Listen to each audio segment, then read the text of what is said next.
뉴스칼럼 시간이고요. SPM 김형진 대표와 함께합니다. 대표 안녕하세요. 네, 안녕하십니까? 네.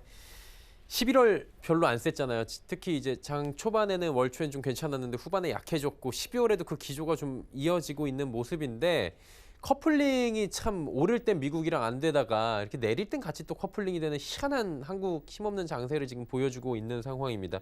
이게 좀 힘들어 보이는데 어때요, 지금? 네, 말씀하신 대로 우리 시장 3분기 실적 발표하면서 10월만 좀 반짝했다 이렇게 봐야 될 것 같습니다. 11월 중순 이후부터는 또다시 디커플링이 심화되고 있다 이렇게 봐야 될 텐데요. 미국 시장이나 우리 시장이나 이제 좀 조정을 거치고 있는데 매번 주기적으로 나타나는 뭐 해소될 것까지 보이지만 계속 반복되는 그 무역 분쟁 악재가 표면적 이슈이긴 한데 그 이외에 과거에도 좀 나타났었던 흐름 계속 반복되고 있다는 점 몇 가지 좀 찾아볼 필요가 있어 보입니다. 그 무역 분쟁은 우리가 대처할 수 없는 부분이지만 대처할 수 있는 부분도 있기 때문에 그런 점들은 좀 참고해서 대응 전략을 세울 필요가 있지 않을까 이렇게 생각이 됩니다. 그중에 첫 번째가 올해 실적 시즌 때마다 나타났었던 실적 시즌 이렇게 마무리 이후에 실적의 주가 반영에 따른 자연스러운 그런 조정이라는 것, 그 한 가지. 그것은 뭐 우리가 쉽게 생각을 할 수 있는 것이죠. 그리고 또 하나는 글로벌 유동성 흐름 차원의 점검인데요. 최근에 글로벌 유동성이 좀 안 좋을 것이다 이렇게 생각이 됐었던 요인들 중에서 꼽을 수 있는 게 MSCI 이머징 마켓 비중 리밸런싱하고 또 하나는 아람코 IPO였죠. 근데 이게 504억 달러 규모로 진행 중이다라고 하는 어제 뉴욕 쪽에서 나온 얘기가 마무리되는 시점이 오늘 오후 5시, 그러니까 사우디 시간으로 5시에 마감이 된다라는 것이죠. 그래서 주로 중동계 금융회사들이 움직였다라고 하기 때문에 글로벌 전체적인 영향으로 보기는 힘들죠. 근데 유동성이 어느 한 나라에만 이렇게 연결되는 게 아니라 이 적지 않은 금액 504억 달러면 뭐 50조 정도 되는 것이기 때문에 연동돼 가지고 움직인다는 차원에서 본다면 이 역시 하나의 요인이었다 이렇게 볼 수가 있겠고 마무리 단계로 이미 들어섰다 이렇게 봐야 되겠죠. 오늘 오후 시간이니까요. 그래서 이것 또한 지나가고 있다 이렇게 봐야 될 테고요. 그보다 좀 더 중요하게 보는 것은 미국 국채 발행에 따라서 유동성이 위축되고 있는 그런 모습인데 이 단기물 유동성이 단기물 국채가 발행이 되면서 유동성이 위축되고 있는 현상이 11월 12일부터 국채가 발행이 됐기 때문에 그때부터 시작이 돼가지고 지속이 되고 있는 것이고 11월 27일부터 12월 다음 주 화요일까지가 이 단기물 채권이 또 물량이 좀 12월에 좀 많은 그 구간입니다. 그래서 압박 요인이 되고 있다 이렇게 봐야 될 테고 오늘 내일을 지나면서는 또 이 역시 마찬가지로 중반을 넘어서고 있다 봐야 되겠죠. 그리고 전체적으로 11월 이후를 놓고 본다면은 부담이 정점으로 들어서고 있다 이렇게 볼 수 있는 타이밍이죠. 그래서 그 이후에는 뭐 12월 12일부터 또 내년 6월까지로 이어지는 그런 구간이 있는데 너무 멀리 볼 것이 아니라 단기 구간에서는 이런 아람코나 국채 흐름, 국채 입찰 흐름을 놓고 봤을 때 정점 구간으로 부담의 정점 구간으로 들어서고 있다 이렇게 볼 수가 있겠고 그걸 제가 그림으로 이렇게 보여드린 게 글로벌 국채 수익률 흐름으로 좀 만들어서 보여드린 것인데 단기물 수익률 쪽에 맨 아래쪽에 붉은색 선은 뭐 계속 FRB가 누르고 있는 그 단기물 수익률이기 때문에 움직이지 못하고 꼼짝 못하고 있는 그런 모습인데 10월 물끼리 비교를 한다라고 본다면은 노란색 선으로 표시한 독일 국채하고 파란색 선으로 표시하는 미국 국채 이쪽을 좀 비교할 필요가 있는 것입니다. 뭘 보자라고 하는 것이냐면은 노란 선은 전 저점을 하향 돌파하지 못하고 있는데 푸른색 선의 미국 국채는 전 저점 깨고 내려가고 있는 것이죠. 시장에서는 이런 모습을 항상 그 안전자산 선호 현상하고 연결해가지고 무역 분쟁이 또 불거지니까 저렇다 이렇게 얘기가 나오고는 있지만 실질적으로 제가 보는 관점에서는 좀 더 안정적인 흐름을 유도하는 FRB를 통한 그런 정책의 힘이 나타나고 있다. 시장에 반영이 되고 있다. 그것도 미국을 위해서 미국이 가장 유리하게 움직이고 있다. 이렇게 보여지는 것이죠. 그래서 저러한 것을 단순히 또 미국을 시샘하는 그런 논리를 볼 것이 아니라 그만큼 유동성 흐름이 지금 빡빡한 일정을 소화하는 중이라는 점을 우리가 이해할 필요가 있다. 이 말씀을 드리는 것이고 그만큼 조용해 보이기는 하지만 유동성 측면에서는 그러니까 글로벌 유동성 측면에서는 그렇게 여유롭지가 못하다. 그러니까 우리나라 쪽이나 이머징 마켓 쪽으로 자금이 들어오는 그럴 만한 여유가 아직은 없는 구간이다. 이렇게 인식하는 것이 필요하겠다. 이렇게 말씀을 드리겠습니다. 그러니까 결국에는 유동성 흐름 속에서 지금 오늘만 봐도 달러가 굉장히 강하고 지금 안전자산 선호 현상이 강해지다 보니까 유동성이 신흥국 쪽으로 가야 되는데 가지 못하고 빠져나오는 거잖아요. 이런 악순환이 좀 계속되는 거 아닌가 이런 생각도 드는데 어때요? 네, 그렇죠. 그러니까 그게 2019년 계속 된 겁니다. 그러니까 외국인이 뭐 올해 뭐 지속적으로 좀 판 거가 주로 판 게 이제 4분기라고 이제 좀 봐야 될 텐데 그 이전에 매수가 들어오더라도 그렇게 강했던 건 아니죠. 그래서 2019년 달러 인덱스 추이 그래프 한번 보면은 그게 그도 그럴 것이 계속 중기 상승 추세대 내에서 움직임이 이뤄지고 있는 것입니다. 그래서 내년 1분기 좀 지나면은 반전이 좀 나타나지 않을까 저는 그 생각을 하고 있는 것인데 저 추세 하단을 깨고 내려가는 그런 달러 강세의 반전이 나타나야지만 글로벌 유동성이 이제 이머징 마켓으로 잠깐 들어오는 게 아니라 추세적으로 유입이 되어야지만 우리가 투자를 할 수가 있는 것이죠. 믿음이 생겨야 되니까요. 그래서 그것이 12월 29일 FOMC 회의 지나면서 내년도 2분기 미국 채권 발행 일정하고 유동성 흐름하고 이쪽이 연동돼가지고 흐름이 변화될 가능성이 있다라고 생각이 되기 때문에 이때 흐름을 점검해보자 이 말씀을 드리는 것이고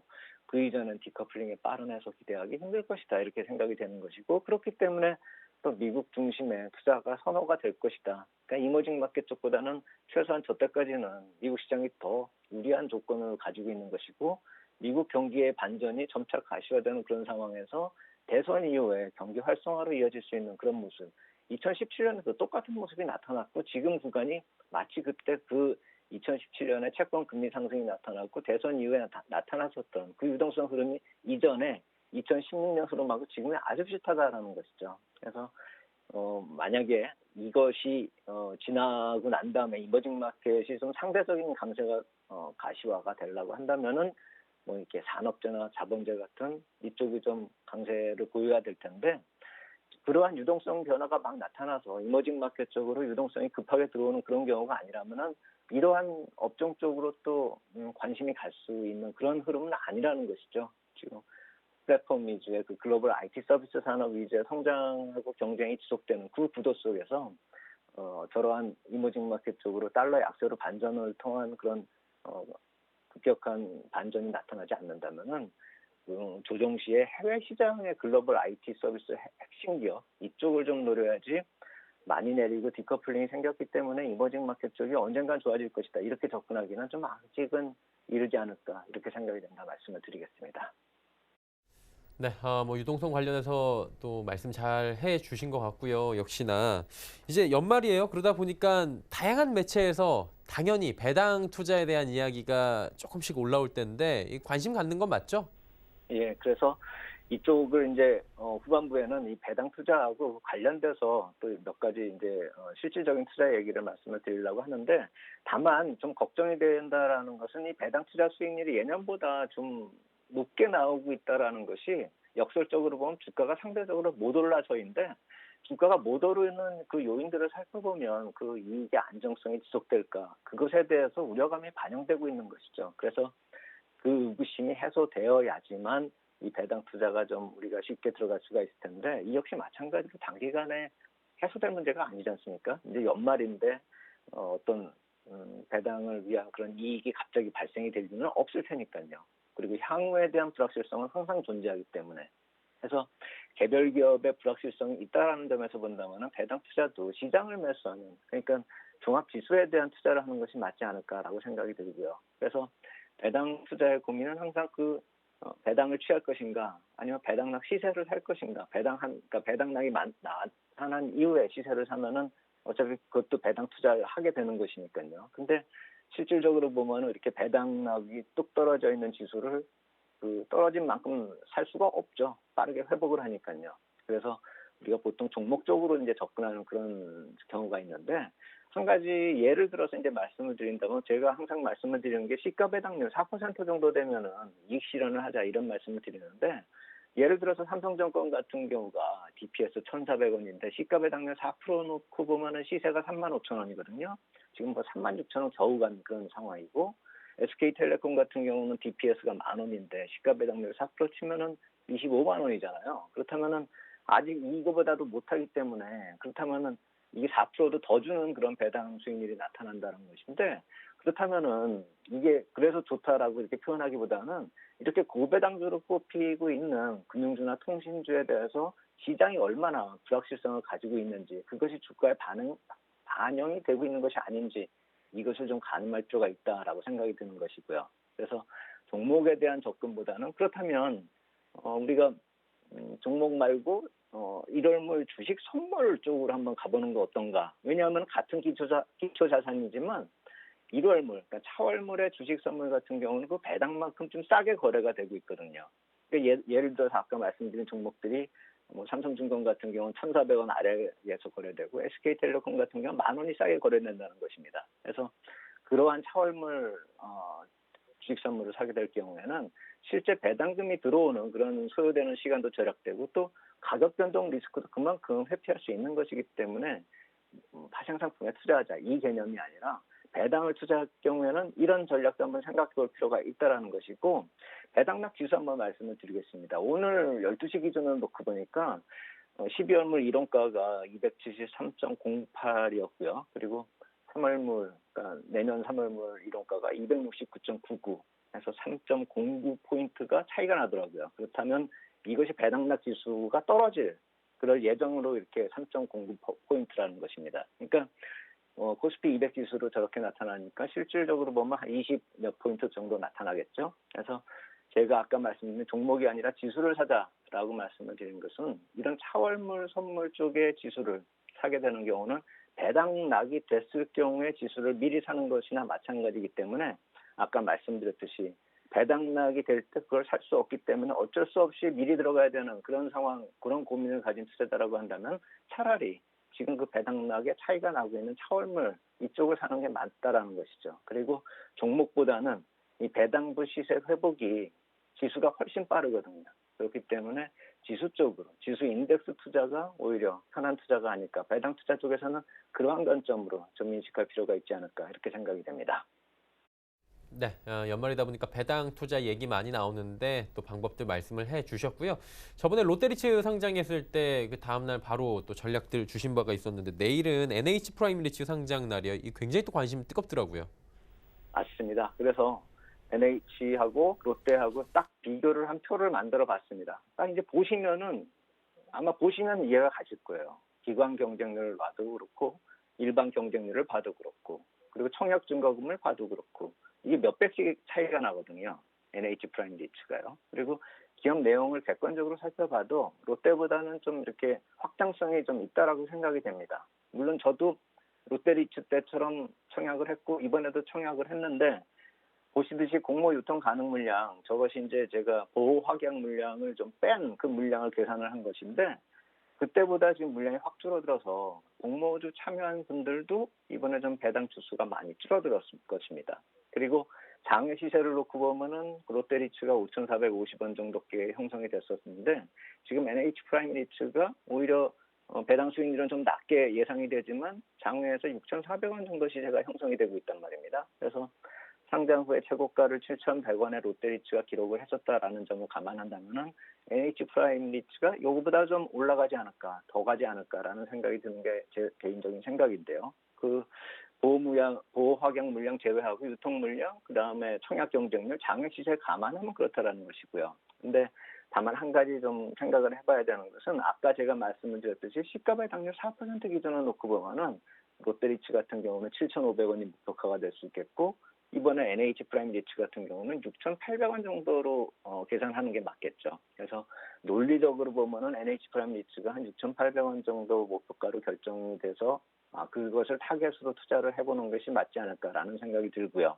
다만 롯데리츠보다는 상대적으로 좀 우대받을 그럴, 시장에서 우대받을 그럴 가능성이 높다라는 점 한번 생각을 해본다면은, 무리한 추격 매수를 좀 자제하고, 만약에 이게 너무 많이 올라가 버리면은 향후에 또 이런 리츠 공모 일정이 또 있습니다. IPO 그 리츠가 이것 말고 또 있기 때문에, 제가 롯데리츠 상장될 때도 말씀을 드렸듯이 어느 가격, 그러니까 제가 말씀드린 뭐 6,800원 저 이상으로 가버리면 그냥 잊어버리고 다음에 IPO 일정으로 남아있는 그런 리츠에 대해서 관심을 가지는 것이 낫지 않을까, 이렇게 생각이 든다 말씀을 드리겠습니다. 배당 수익률로 쫓아서 투자를 하는 것이기 때문에 배당 수익률에 맞춘 주가 레벨을 철저하게 보자라고 투자 전략들을 또 주셨는데 이게 리츠 IPO가 요즘에 인기가 좋은 게 시장이 워낙에 안 좋기 때문에 이쪽으로 관심이 이제 풍선 누르는 것처럼 저쪽으로 갈 수밖에 없다 이런 얘기가 있는데 맞나요? 예, 이제 그런 면도 있습니다, 사실. 그런데 제가 말씀을 드리고 싶은 건 이제 IPO 시장 쪽에 좀 그동안에 좀 과열됐었다가 최근에는 좀 공모가가 좀 현실화되면서 좀 많이 좀 공모가가 아래로 내려와서 이렇게 IPO 일정을 하는 그런 경우가 많습니다. 그래서 최근에 상장된 그런 IPO 종목들에 대해서는 좀 투기적인 거래들이 많이 일어날 정도로 그렇게 좀 관심을 가지고 있죠. 그래서 향후에도 이 IPO 쪽 시장은 계속 관심을 좀 가져야 되겠고, 아까 말씀드렸듯이 IPO 중에서 리츠 종목 같은 경우 초기에 좀 싸게 나오는 그런 가격대에서 형성이 된 그런 공모가이기 때문에 진짜 이거는 그 한간에서 얘기하는 그 머스트헵 아이템이다 이렇게 보셔야 됩니다. 그래서 리츠 종목의 IPO는 꼭 한번 관심을 가지시고, 우리 주식 투자자분들 이렇게 투자를 하기 때문에 증권사에서 우대 등급의 기회를 부여하는 그런 경우가 있는데 그걸 굳이 거부할 필요가 없죠. 그래서 IPO 쪽에서 만약 거래하는 증권사가 주관사다 이렇게 해서 좀 많이 받을 수 있는 그런 경우다라고 한다면은